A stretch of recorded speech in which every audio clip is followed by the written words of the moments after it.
Eu vou falar um pouco da história desse método, mas antes eu vou falar para você porque você deve compartilhar com um amigo, né? Certo dia eu saí com meu pai, eu moro na Amazônia, e quem sabe as pessoas que conhecem ali um pouquinho de história sabem que a Amazônia é uma cidade que é meio verde demais, assim, né? Não a cidade de Manaus em si, mas a Amazônia. Então, você vai ali num banho, você vai passar por muita árvore. E a gente pegou um Jeep e fomos numa trilha com meu pai. Nesse meio tempo, uma das árvores tinha caído nesse caminho, né?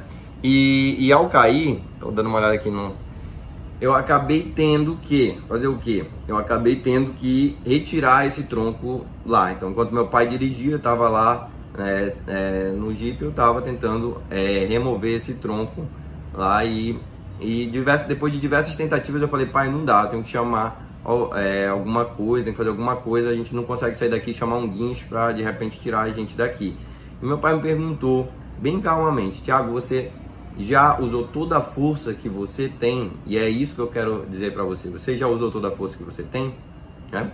E eu falei, sim, pai, eu usei toda a força que eu tenho, eu não consigo mais, eu tô desgastado, né? Tava até vermelho porque o tronco machuca um pouco a gente, né? E ele falou, não, tu não usou toda a força que tu tem, porque se você tivesse usado toda a força que você tem, você teria me chamado para eu poder te ajudar a remover esse tronco. E aí foi que eu pensei, realmente, né, pela autoridade que o meu pai é, eu não quis chamá-lo para remover o tronco, mas poderia sim ter pedido ajuda, né, ele teria ajudado lá a remover o tronco tranquilamente. E assim a gente conseguiu junto remover o tronco e seguimos caminho. Mas a mensagem é essa, que você entenda que você às vezes quer lutar sozinho e talvez, vamos dar um pouco da luz aqui, e talvez com um pouco de ajuda você consiga fazer isso muito mais fácil. E a procedência desse método, ela veio de uma história quando eu tinha 9 anos de idade. Eu fui até os Estados Unidos por um grupo aqui, TUAC, né, que a gente chama, e a gente é todo fardadinho, tinha que ir lá, todo mundo tinha crachá e tal, bonitinho. No 15º dia, eram 30 dias de viagem, no 15º dia, a gente ia para o parque aquático, que era o meu objetivo. Então eu fui até os Estados Unidos há 20 e poucos anos atrás, né? Fui com esse interesse, há 26 anos atrás. Então eu queria ir no parque aquático. Só que nesse dia eu estava tomando um todinho e o canudinho saiu e riscou a minha camisa, né, de achocolatado. Não era um todinho, era um achocolatado daquela época. E a partir daí a minha mãe disse que eu não poderia ir porque eu não estaria fardado para ir, né? Eu precisava remover isso porque estava muito suja e ela, claro que não queria que eu fosse. A partir daí eu saí correndo, fui até uma lavanderia lá próxima, lá embaixo, isso há 25 anos atrás, hein? Fui lá numa lavanderia próxima e consegui resolver o problema, mas quando eu voltei ela já tinha ido até lá, né? Então passaram o dia todo no parquinho, eu perdi, voltei para Manaus e perdi ali a minha ida, mas aprendi que a lavanderia poderia ter salvo a minha vida se eu tivesse ido alguns minutos antes. E aí foi que eu comecei a perceber que aquilo era um serviço, né, que todo mundo acha no Brasil, não, lavanderia não é... Todo mundo tem lavador em casa, não sei o que. E eu comecei a ver, depois de algumas idas lá e tal, a minha irmã mora nos Estados Unidos, eu comecei a entender que a lavanderia, ela era algo obrigatório, né? Então, se você for olhar na história, por exemplo, aqui no Amazonas mesmo os indígenas ou a comunidade ribeirinha ia até a beira do rio e todo mundo lavava sua roupa lá, né? Então, lavava para quê? Para um proteger o outro. Só que, de alguma forma, esse cuidado com as roupas, cuidado com os adereços que, enfim, que a gente utiliza, ele está numa memória genética. Então, é natural que isso no planeta inteiro ele seja difundido demais e que isso ocorra da mesma forma em todos os lugares. É tanto que hoje, se você for para os Estados Unidos, você vai ver que em cada andar de cada prédio tem uma lavadora dessa, em vários países da Europa e em vários países do mundo inteiro. Então, assim, eu não tenho dúvida que essa será uma solução mundial por diversos fatores, mas muito a gente tem um cérebro reptiliano, né, que a gente chama, que ele dita algumas atitudes, né, que são mais comuns. Assim, ele meio que te obriga a seguir determinados padrões, e esse é um padrão da humanidade, tá? Bom, então, tendo em vista isso, eu não tenho dúvida também que as pessoas vão diminuir muito a lavagem dentro de casa, tá? Exceto pessoas de classe super A ali, que tem 3, 4, 5 empregados, enfim, e vão optar por esse serviço, tanto pela profissionalidade como pela forma de socialmente estar tendo contato com outras pessoas, tanto pela facilidade, né? Então, assim como era fácil ir até o rio lavar uma roupa, é fácil você ir agora, ou até o mar, né? É fácil você também ir até uma lavanderia e em uma hora tá com o seu problema resolvido. Bom, então assim, eu tentei há muito tempo atrás abrir uma lavanderia e eu falhei muito em diversos processos, mas a primeira lavanderia que eu abri, né, foi em sociedade, franqueada, em 2016. Então eu ainda estava iniciando as lavanderias no Brasil. Então a gente conseguiu abrir e tal, tivemos muito sucesso, a gente vendeu aquela lavanderia, né? E aí seguimos para abrir lavanderias aqui no Amazonas. Inclusive conseguimos vender essa lavanderia pelo dobro do preço que a gente pagou. Talvez até não tenha sido um bom negócio, talvez conseguisse vender pelo triplo, mas enfim, não é essa a questão. Tá? Então, e depois disso eu tentei abrir franqueada aqui, com novas marcas, não sei o que, e foi aí que eu tive muito problema, porque demorou muito a instalação, eu entrei judicialmente e reavi o meu dinheiro, tentei abrir sozinho, tentei inclusive até criar um sistema de lavanderias, né, através da programação e sem sucesso. A partir daí, porque demorava muito, eu queria abrir logo, então eu comecei a minha trajetória. Com as pessoas que programavam junto comigo, eu comecei a iniciar alguns. Depois eu vou olhar o chat, tá, pessoal? Não tem como eu olhar agora, você que está escrevendo aí, não tem como olhar agora, mas depois da live, não esquece de seguir, de compartilhar, e depois da live a gente vai estar no Instagram, @lavanderia sem franquia, no YouTube também é Lavanderia Sem Franquia, o site também é www.lavanderiasemfranquia.com.br. E aí, tentando abrir, comprei máquinas, e todas as empresas falam, minha máquina é melhor, outra minha máquina é melhor, outra minha máquina é melhor. E isso é muito relativo, tá? Tem máquinas que têm um padrão, né? Mas tem outras que não são tão boas assim, mas servem para outros usos. E a partir daí, sistemas também são horríveis, isso dá muita dor de cabeça, né? Você tem que tomar cuidado com automatizações, e todas as automatizações. Não estou falando de pagamento, não, estou falando de tudo. Você tem que tomar cuidado com todas essas. Por exemplo, hoje mesmo tive problema com uma automatização, né, que era ruim para a qualidade de uma determinada lavanderia que a gente estava fazendo a instalação. Eu estava acompanhando, estava treinando um técnico para ele poder fazer esse serviço, né? E tive toda essa problemática aí, tá? Então eu passei por todos esses problemas. Eu vou até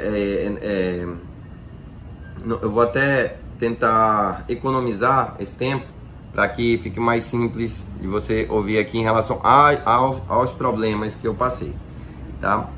E daí eu joguei quase 100 pau fora, foi 90 e poucos mil fora, errando com tudo isso. Já tava igual o Elon Musk, sabe? Quando o Elon Musk fez o primeiro foguete, caiu, o segundo caiu, o terceiro caiu, ele falou, não, no quarto vai dar certo, eu tenho certeza. Eu fui nessa linha de pensamento, né? E no quarto ali deu certeza que a gente ia conseguir, ia entender e abrir um sistema bom, porque não bastava abrir uma lavanderia, tinha que abrir uma lavanderia com qualidade superior às que existem no mercado, e é isso que eu prezo, tá? Hoje eu não prezo você comprar um sistema, comprar uma robotização que ela está no limite trabalhando. Você precisa ter um limite superior para que você consiga trazer mais qualidade dentro da sua lavanderia.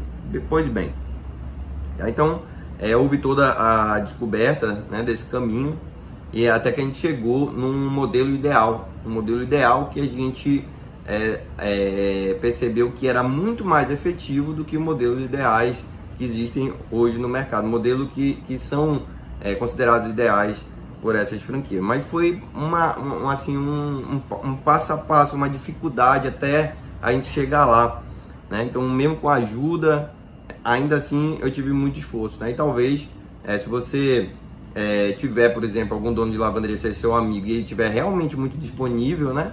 Você talvez consiga abrir a lavanderia sem franquia, sem precisar estar aqui nessas lives, tá? Então, e só para vocês entenderem que depois de tudo isso, errando, né, e tendo assim uma automatização que é muito comum hoje, inclusive nas franqueadas, ruim, eu tive gente indo embora da minha lavanderia. Inclusive eu fiquei uma semana sem cliente por um erro, né, que a gente acabou ali, um erro de detergente, né, que acabou criando assim, eu fiquei muito mal com isso, sabe? Muito mal, me trouxe assim, me deu desespero. Sabe o que é desespero? Você tá perdendo seus clientes que você conquistou com tanto carinho? Pois foi isso que aconteceu.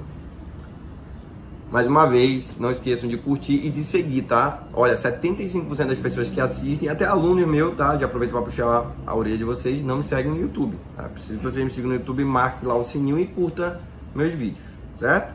E você também que não é meu aluno, também tá sendo agora, então isso também serve para você. Depois eu respondo as perguntas do chat. E aí, a gente insistiu. E aí, cara, aí eu falei, cara, eu acertei aqui, agora eu sei o que fazer. Eu apanhei muito, como eu já apanhei muitos negócios na minha vida, assim, várias coisas assim, né? Eu queria construir tudo e ter e entender sobre tudo, mas isso trouxe, né, o que me construiu o que eu sou hoje. E aí eu decidi passar isso para você, né? Hoje tem pessoas, por exemplo, que abriu lavanderias através de vídeos simples que eu coloquei na internet. Falaram, cara, teus vídeos me ajudaram muito, isso é muito legal, aquilo é muito legal e tal. E isso me deixa muito feliz, mas principalmente porque eu sou igual a você. Eu fico pensando, quantas pessoas precisam dessa informação que não tem essa informação, né? Em abrir uma lavanderia e acha que está na mão de franquia, aí a franquia vai lá, inventa uma desculpa, inventa ali, tenta te coagir para que você compre a franquia. Eu digo para você, se você fizer isso, é porque realmente você ainda não viu esse vídeo. Porque o que eu quero dizer para você é, não abra com franquia, você vai ter a sua experiência ruim com franquia. Diversas pessoas, inclusive, dizem, Thiago, eu já tive franquia de outras coisas e essa não é mais uma franquia que eu quero ter. Então eu quero abrir sem franquia e abro pelo nosso método, tá? Mas então por que não por franquias? Essa é uma pergunta que é comum. As pessoas fazem essa pergunta. A cada 1000 pessoas, 3 pelo menos aí fazem essa pergunta, né? E é muito óbvio para você que está assistindo, mas tem pessoas que não são óbvias e é preciso passar essa informação. Então, fora essa má experiência, a franquia tem diversas pegadinhas, né? Então, assim, como eu falei, há a questão da reforma, né? Então, às vezes você assinou um contrato, você tem ali a reforma que tem que ser feita por alguém deles. Ah, Thiago, mas não tem isso na minha que eu tô. Com valor de entrada, né? Só com valor de entrada, mas na frente eu vou te dizer quanto que tu consegue, o que tu consegue fazer só com o valor de entrada do que você paga para uma franquia para mais barata e ralé do mercado. Porque quanto mais barata é a franquia, mais incompetente ela é, e quanto mais cara é a franquia, mais abusiva ela é, mais multa você corre risco e mais dinheiro ela vai tomar de você. Então não tem saída. Se é barato, você tá lascado. Se não é barato, você tá lascado dobrado, tá? Porque ela pode pagar muito advogado para te ferrar. E é esse o objetivo delas, tá? Comete um erro que você realmente vai ser. Então, assim, fora isso, você tem 5 anos de fidelidade a essa franquia. Se você for abrir outra, você tem que abrir por ela, pagar taxa de novo, pagar mensalidade de novo. Então você já paga aluguel, água, luz, por que você vai ter que ficar pagando uma franquia? Então, isso aconteceu com um amigo nosso aqui que tinha 3 lavanderias aí, não vou falar o nome, acho que eu até falei da vez passada, e ele teve que fechar porque não aguentava ficar pagando franquia, apesar dele ter muito lucro, tá? O lucro dele era muito bom, mas é desgastante mesmo ali as exigências e o risco que ele corria e o esforço que ele fazia para manter cliente, né? Hoje eu praticamente eu não tenho mais esforço hoje em lavanderia, né? É padrão, é aquilo, pá, acabou, limpeza, detergente amaciante, tira mancha e tal, sei o que. E aí tu consegue manter lá a sua lavanderia. Então assim, vamos tentar abrir uma lavanderia sem gastar R$1 com franquia, né? E aí, cara, 5 anos. Mas digamos que você já tem 4 anos de franquia, você que tá me assistindo aí. Eu tenho alunos que têm franquia e me contrataram. Ah, Thiago, mas no contrato não pode. Abre no nome do irmão, do primo, do tio, né? Ou do esposo, né? Algumas, mas tem como abrir, é tranquilo isso aí, não fique preso mais à franquia não. Se eles sacaneiam, né? Você tem que arrumar um jeito de resolver o seu problema da forma correta, tá? Então assim, mas você já está 4 anos, né? Como eu havia falando. Aí como é que você faz? Se você for comprar outra lavanderia, você vai ter que renovar o contrato mais 5 anos.